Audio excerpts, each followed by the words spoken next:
I was a registered nurse. If di mo tatanggalin yung mga limiting beliefs mo, you will not grow. Definitely, you will not grow.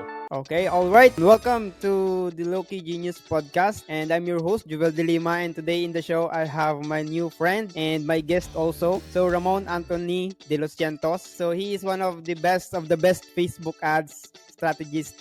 And kung gusto mong mag-level up ang sales mo this year, Ramon is your go-to guy. So Ramon, welcome to the show. Yeah, thanks for having me, bro. Appreciate this. Pasadahan mo na bro, paano ka nagsimula as a Facebook ads specialist? Yeah, so basically 5 years ago, at kasi yung background ko kasi bro, I was a registered nurse dito sa probinsya namin. Mm. And nung pandemic, nagkaroon ng skeletal scheduling na that really affected my income, no? So Oo. from working 4 to 5 days a week, naging 2 days a week na lang. So as breadwinner sa pamilya namin, that is really problematic for me. And ayun, fortunately, nag-download ako ng TikTok kasi that's one of the times na talagang nag-shoot up yung TikTok by my girlfriend. Oo. And nakita ko yung isang coach who was talking about Facebook ads, kung ano yung gaano kalaki yung impact na mabibigay doon sa mga business owners. And yun doon nagsimula, bro.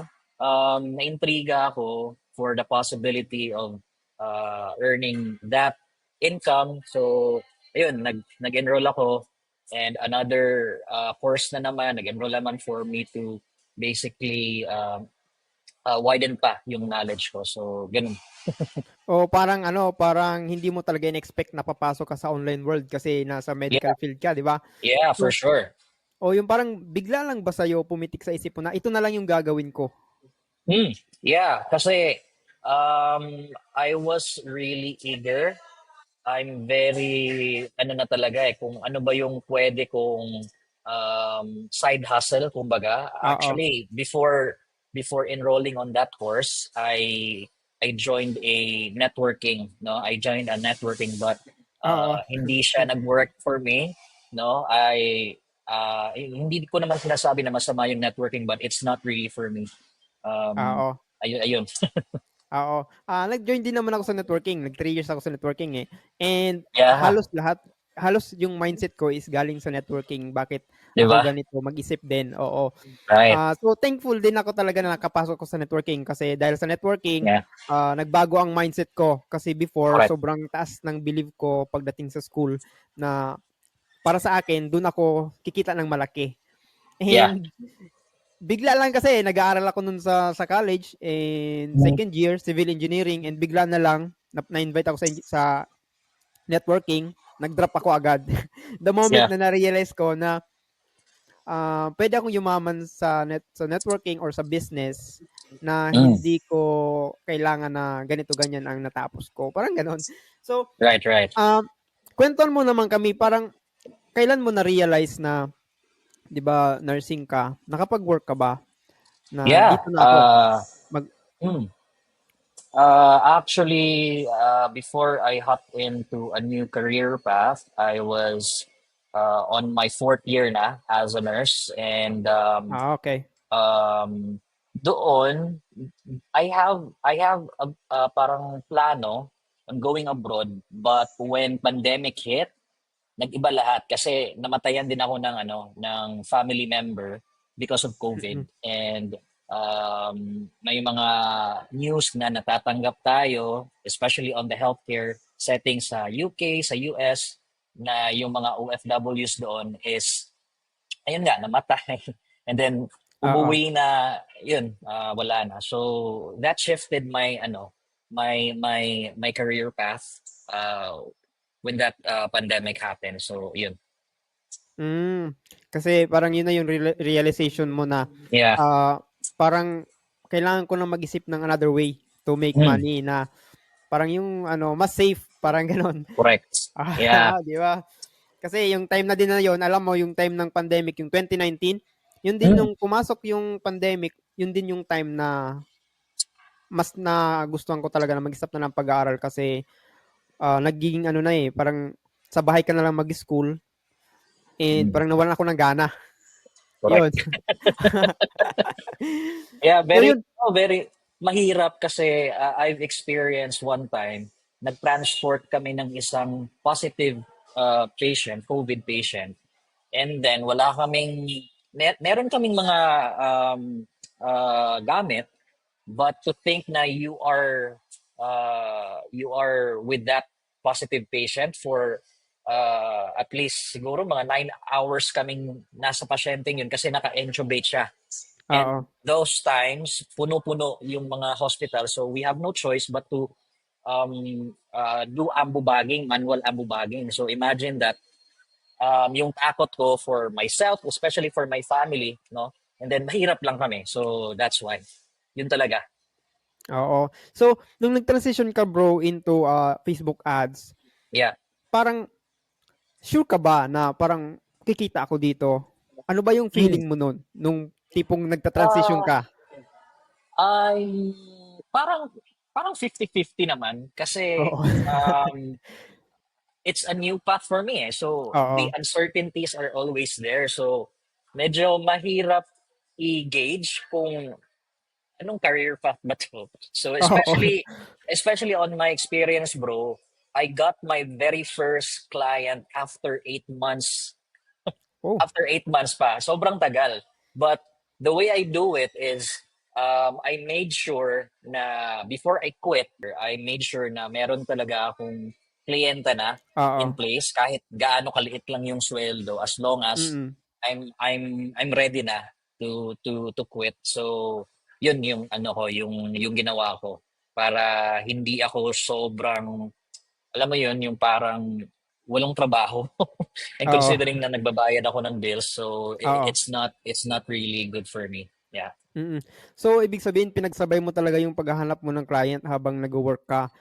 And Yeah. oo. And ngayon, parang nakita mo ba na parang doon ka sasaya na kahit 8 months, sa loob ng 8 months naghahanap ka ng client? mm, Sa tingin mo ba doon ka ah. sasaya kapag naghahanap ka ng client? Yeah, kasi ano bro meron kasi akong sa utak ko kasi iniisip ko na Mm. once I found a client, talagang Mm. ito yung magiging sitwasyon namin, Ah, ito yung so I have that parang vision in my mind na gawin mo yan, keep going para you'll arrive on this path. So ganun. oo, parang kahit hindi ka pa nakakakita ng client nun, parang nakikita mo, navivision mo na na-envision mo na yung Yeah. pwedeng mangyari if makakuha ka ng client, tama? Yes, yes. Yan. So ngayon, ano magiging advice mo bro sa mga taong nagwo-work and at the same time gusto nila pumasok sa online Mm, freelancing but parang mm. kinakabahan sila na mag-transition, baka mawalan sila ng work, baka hindi nila mabigyan ng Yeah. time. Ano yung magiging Mm. advice mo doon? Yeah, for me, the safest is yun talaga, yung gawin mo.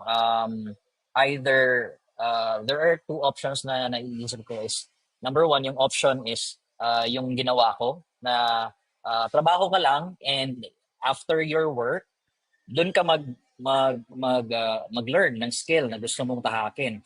And at the same time, Oo. those times will be your prospecting, no, paghahanap ng kliyente sa pag-a-apply and whatnot. So, yun. But you're still working. Or Oo.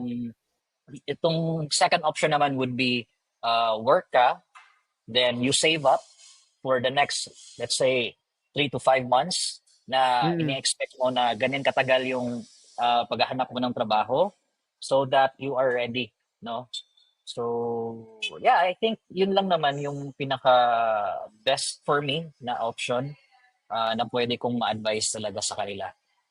And also bro, additional lang, ito parang additional question ko sa'yo. Anong tamang attitude sa Yes. paghahanap ng client? Kasi hindi madali talaga maghanap ng client Yeah. eh. Ano yung tamang attitude? True. Um, attitude would be siguro, kasi kahit ako naman, hanggang ngayon, there is still parang napapagod ka, ma-demotivate ka because of that. Mm. But I guess yung isipin na lang nila would be, um, it's really not for you.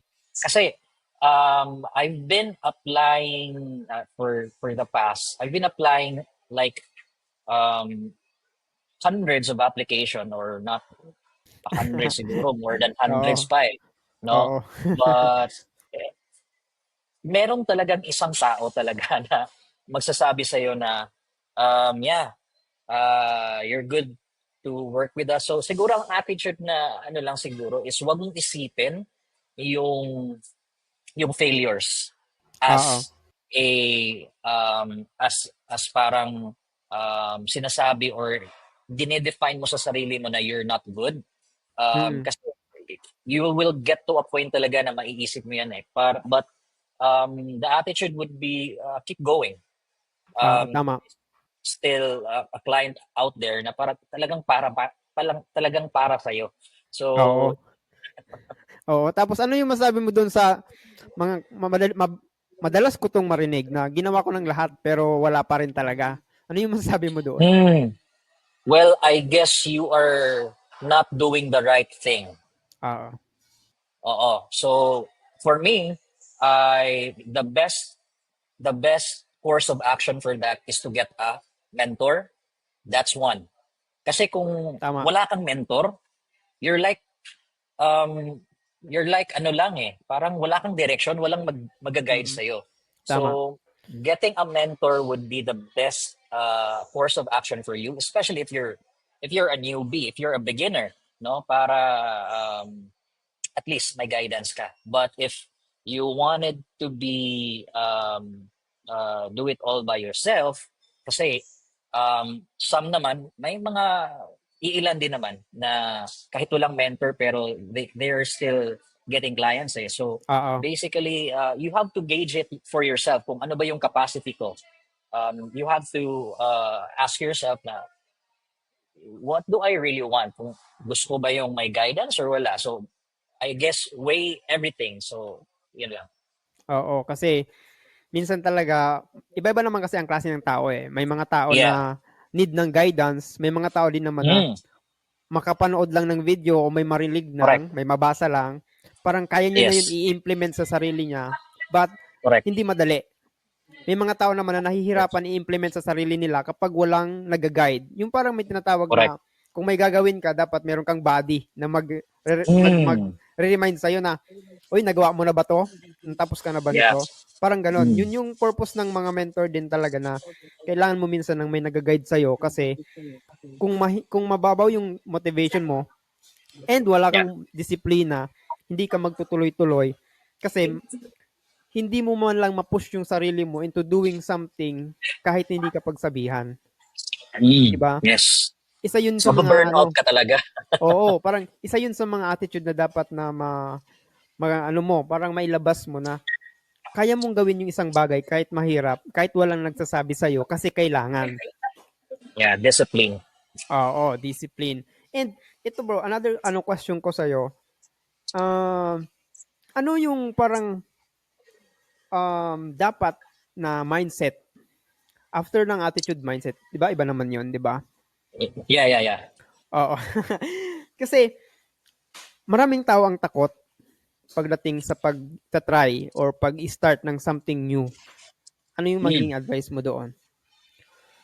Mindset siguro. Idagdag ko bro, ito parang sabi nila, ay baka walang mangyari, ay baka Mm, masayang lang yung oras ko, 'di ba? Parang ganun yung mindset na parang baka walang mangyari, baka hindi ako ma-hire, baka masayang lang yung oras ko, baka hindi ko kaya, yeah. ganun. Ano masabi mo sa ganung mindset? Very valid, kumbaga. Those are valid, Oo. tawag dito. Very valid na siya na mindset kasi nga, um, hindi ka pa, kumbaga, wala ka pa sa mga, you're not within the community of people na Oo, ganun. But tama. the mindset siguro naman, the mindset would be simple lang. You have to, you have to think na kaya mo. Yun lang naman eh. Tama. I think yan yung pinaka ano eh. Yan yung pinaka mindset na pinakasimple, pero Oo, at the tama. same time mahirap siya. At the same time mahirap siya, but basically kung i-generalize mo siya, Oo. I guess that's one of the best mindsets that I can think of. Oo, kasi nagsisimula talaga sa sarili natin. The moment Yeah, maniwala ka sa sarili mo, parang unstoppable ka into doing correct. something kasi naniniwala ka eh. Pero kapag Mm, meron kang doubt, number one na killer ng success is doubt, I believe. correct. Kasi the moment meron kang doubt, you never take action. And ngayon bro, sa sitwasyon mo ngayon, gaano ka nakatagal na sa Facebook ads? Sa Facebook ads? 4 years. Oh, 4 years okay. na ako, bro. Mm, Mhm. nung nasa high school ka, parang na-imagine mo ba, ano ba yung pangarap mo? Ay, nako. Abroad talaga. Nurse, Oo, abroad. oo, Maglalaro sa snow, kikita ng dollars. Yun lang naman din yun eh. Yun lang din talaga yung path most of the Pinoy OFWs na nasa oo. US. Oo, nurse talaga. Until then, na-realize mo na pwede naman pala kumita ng dollar kahit nasa Pilipinas. True. True. Oo, so gaano ka-importante na halimbawa, ako as nangangarap, gaano Mm. ka-importante na parang maghanap ako ng community na mai-inspire ako? Oh, yeah. So, yun yung parang second hack for me na mabibigay ko sa mga newbies out there is that Oo, you have to join community kasi it will number one motivate you, inspire you, no, and also guide you kasi especially like for example sa akin meron akong mga community of Facebook advertiser or specialist. oo, If I do have questions, I can throw it out on that community to ask for an answer. Then oo, because of that community, ayun, ma-implement mo agad or ma-apply mo agad sa client mo or in your own business or whatnot. So, yun siya. Very important community. oo. Kasi pag meron kang community, since malalaki na tayo, wala na tayo sa loob ng school, okay lang manggaya. Mm. Yeah. Okay sa manggaya, okay magtanong. So, kailangan Yes. natin tanggalin yung belief din. Pag-usapan natin yung belief. Mm. Bakit Correct. kailangan natin magtanggal ng mga belief na hindi makakatulong sa atin and mag-create tayo ng bago? Kasi may mga tao na Mm. pag may pinaniwalaan sila, parang yun na yun. Parang ayaw nila baguhin. Kasi Mm. yun nga ang paniniwala nila eh. Bakit kailangan Yeah. natin mag-disbelief? Basically, if di mo tatanggalin yung mga limiting beliefs mo, you will Oo. not grow. Tama. Definitely, you will not grow. Kasi that really made you stuck on that specific situation eh. So kung if you will not adopt kumbaga a new identity, especially like for example sa akin, I look up to someone and I see that yung mga ginagawa niya is ganito, ganyan, and if I will not adopt or kahit man lang if I will not adopt some of her or his yung mga ginagawa niya, then Oo. how can I break through on that belief kasi um you're ano eh you're boxed in sa old self mo eh. So it's very important na meron kang fina-follow na tao. So Oo. yeah. Oo, parang gano'n na parang may naalala kong kasabihan na parang if you want something you never you have to do something you never did. Yeah. Parang gano'n. Yes. If you want Correct. something new, you have to be someone who is new, yung hindi ka nakagaya New. before.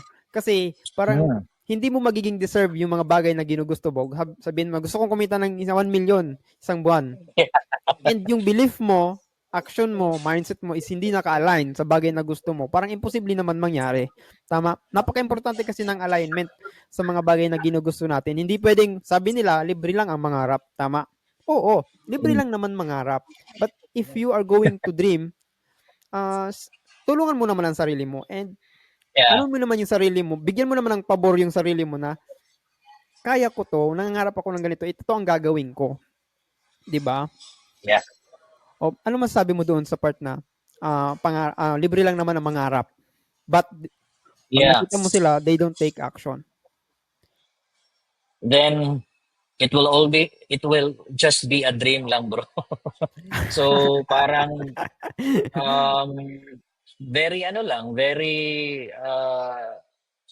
kasi yung action yun nga 'di ba sa Atomic Habits, Oo. 1% every day is better. No, kahit 1% lang 'yan, no? Kasi Mm. if you will compound it in a year, ang laki na ng difference na 'yan. So that that small new action na ginagawa mo will most definitely help you to achieve that dream. Kung ano Mm. man yung dream mo. Oo. So, be better 1% every day. Yun eh. Yun. Oo, yun talaga, eh. Halos wala ng ibang best advice talaga akong maririnig din or masasabi din, yun talaga. Take, Yeah, one step at a time, 'di ba? Parang gano'n. correct. Yun. Oo. So, ito bro, additional na lang kasi nakita ko yung recent post mo, nasabi mo do'n is and naka-relate ako do'n. Your normal days Mm. is someone else's dream. And so do it tired, unmotivated, uncertain, and do it scared. Ano yung, pwede mo ba yun i-expand sa akin? Kasi nakarelate ako din eh. Parang Yeah. natamaan ako. Yeah, siguro number one would be um, you have the clarity, kumbaga, kung ano ba talaga yung gusto mo. Oo. Parang siya yung North Star mo, kumbaga, na, uy, gusto ko nito. So, if Oo. you will, if that is your North Star, if that is your goal, basically, parang, ano siya, it would be a no-brainer for you na no matter what I feel, as long as I put discipline, kasi sinasabi nila, motivation is not enough. Kasi Oo. you will Tama. be demotivated, but if you are disciplined, no matter what, if you are committed, if you're obsessed, no, on that, Tama. on achieving that specific goal, kahit kahit umulan bumagyo, gagawin mo siya. So parang um, knowing your why Oo. is ano na is one thing or parang one first step for you to do those things. Oo. And, hindi lang 'to para sa akin 'no, para 'to sa lahat din na nakaka-experience nito na parang yung pag-a-acquire ng client kasi first step lang yun, eh. And the second step Yeah, diyan is paano mo mare-retain routine. yung clients. Halimbawa, meron Mm. akong clients ngayon, paano mo yung enthusiasm mo, parang paano mo yung energy mo para Mm. magtuloy-tuloy ka. Kasi minsan dumarating din sa point na pangarap natin before, halimbawa last month, pangarap natin magkaroon ng client. Nagkaroon tayo ngayon ng client. And after a month na meron kang client, parang nabu-burnout ka na hindi mo Mm. na-realize na pangarap mo lang to before and ngayon Correct. parang ayaw mo na. 'Di ba? Merong gano'n, na-experience ko Oo. 'yan na parang pangarap ko lang Yeah. 'to before pero ngayon nai-stress na ako, parang ayaw Mm. ko na. And the moment Mm. ma-realize mo na pangarap lang 'to ng iba, na makahanap ng client, kumita ng 6 figures a month, pangarap lang 'to ng iba, do'n ko nare-realize na dapat maging grateful ako and thankful ako and tuloy-tuloyin ko lang. Kasi hindi lahat ng Yes. tao may chance na magkaroon ng ganitong opportunity. Tama? Yeah, correct. Attitude of gratitude, kumbaga. Oo. Yun, so, ito bro, malapit na tayo mag 30 minutes and Sure. paano na lang to, previous na lang to.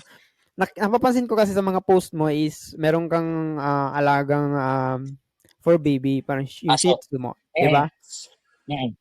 Oo, kwentuhan mo naman kami, ano yung nagbibigay sa ng pagkakaroon ng pet as a Oh, online yeah. Oh, online good worker, question, parang good gano'n? question. Stress reliever siya sa akin.